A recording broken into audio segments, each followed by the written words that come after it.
Good morning. I will be brief, and I will also try to be very clear.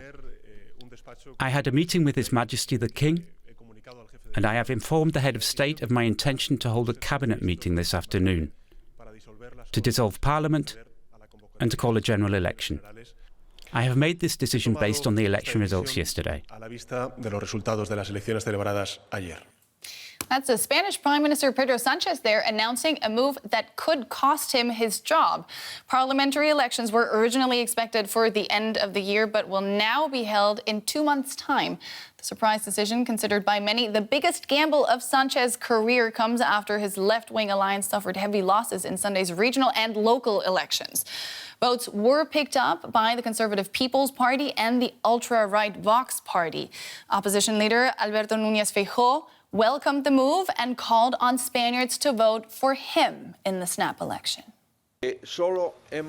We have just started. Yesterday, citizens voted in a majority for my party, but Sanchismo hasn't been removed yet. Spain has been called to do so in 54 days.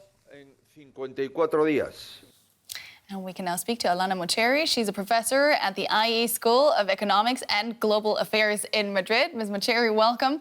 How big of a political earthquake is this?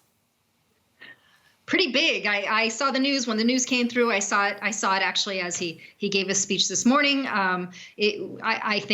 I think it's very rare for those of us who are political analysts to actually be surprised, and so that's often kind of fun. But it really is.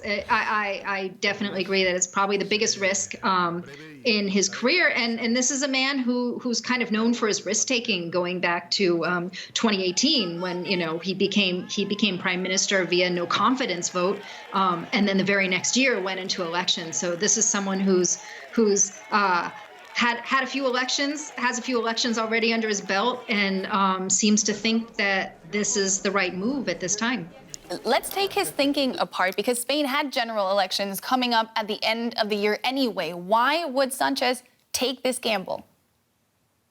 Yeah, and that's the big question. I think one thing that's important to remember, like all elections, right? This last election, what were the municipal and the regional numbers are never going to be the same as what a national, what the numbers for a national election might look like. Apparently, they've made the calculation that they can still get it over the line for a national election in the next couple months. The other thing that I think is really major is that the People's Party is going to have to govern in tandem with the ultra-right Vox Party. And what the bet they're clearly making is that Spanish citizens are going to see what this actually means in the coming months. We've just got a glimpse of it in Castilla y León, but in other parts of Spain we haven't. And so this is a chance to actually see what this really looks like in action, and how scary and alarming it might be, particularly to people on the left. And that goes hand in hand with another gamble that their governing partner, Podemos, which has come out extremely weakened after this election, and who really proved a very difficult relationship, and particularly in the last year. They're now very, very weakened. Yolanda Díaz, who's splintered off into a new party called Sumar.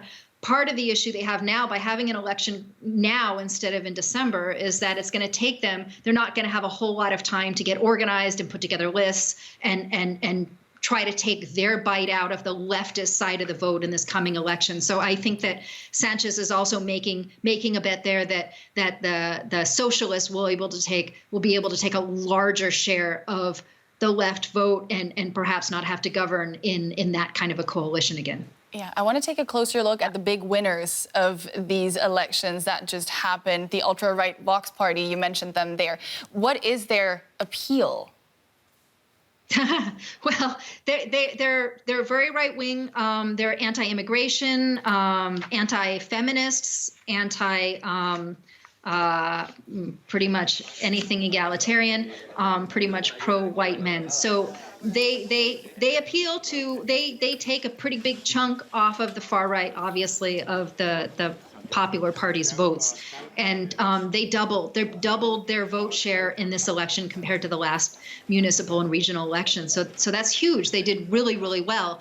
And what's important there, I mean, they want to have, I know in one region, they'd like to have a law where before having an abortion, women have to see a scan of the fetus. There are very, very right-wing type policies that they'd like to put through. And so certainly that's what Sanchez is betting on. Here's one of the things that might not work out so well for him is the fact that what the PP, the People's Party can do is drag their feet on forming these governments so that they're not really don't have a chance to really swing into action before that next vote.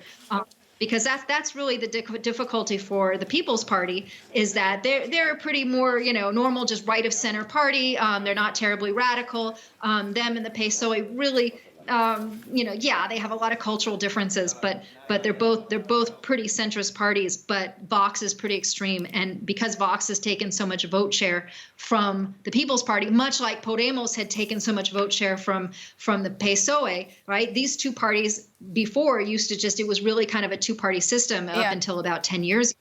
Now they have to play ball with the more extremists, and that's making governing a lot more difficult. Yeah.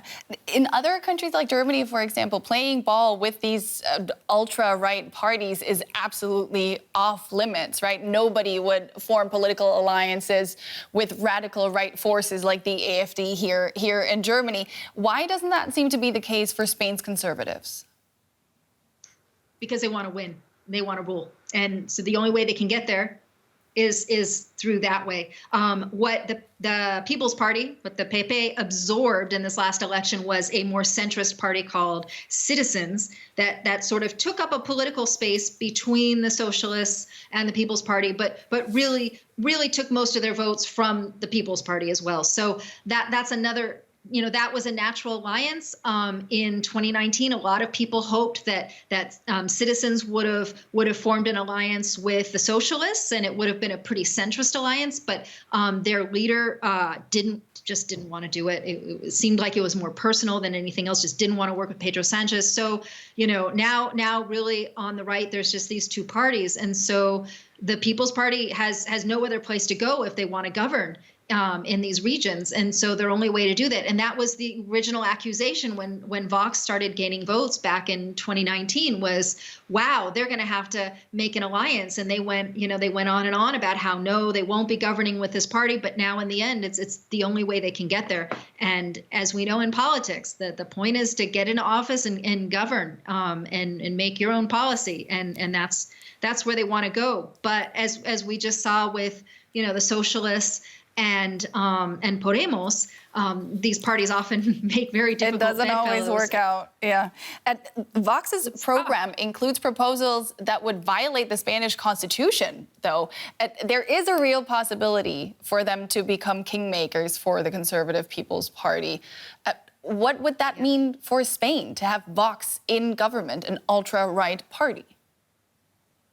It's a pretty scary thing, and the Sanchez government has put forward a lot of progressive laws. One of the most contentious one recently that you may have heard of is the sexual consent-based rape law I recently wrote about for World Politics Review.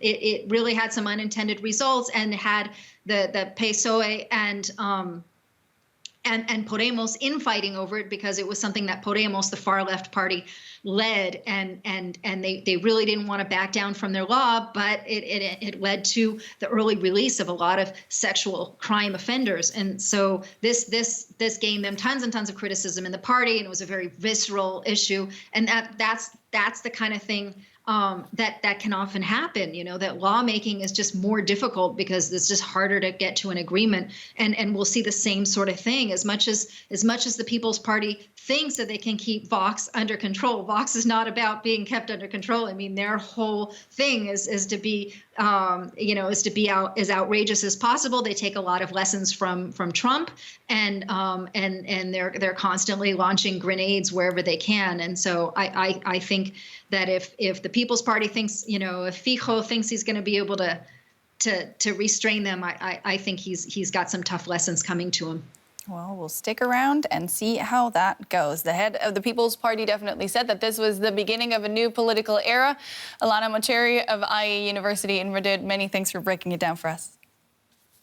My pleasure.